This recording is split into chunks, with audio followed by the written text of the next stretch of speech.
Bonjour, bonsoir tout le monde, comment nous y est? Nous encore là pour classe 45. Classe 45, ça c'est dernière classe pour ça qui vient avec créole de base. Ça veut dire dans le prochain cours, nous allons continuer avec créole avancé. Puis faut conversation pour le faire en créole. Parce que il va gagner pour jouer avec synonyme, homonyme.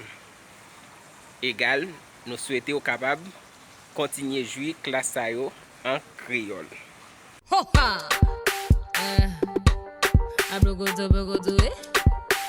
Celebobo on the beat. Yeah, me holiday. Si no acabas de entender, te lo explico. Es que esa clase 45, que es el seguimiento de la clase anterior, es la última parte de la clase básica.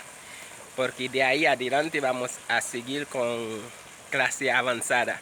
Porque vamos a seguir con sinónimo, homónimo, cosas así. Y también dichos haitianos, vamos a explicarlo. Y si vamos a seguir más adelante con vocabulario, todo eso también va a ser en criollo. Entonces, será una buena oportunidad para aquellos que quieren practicar, avanzar en el criollo, pueden hacerlo.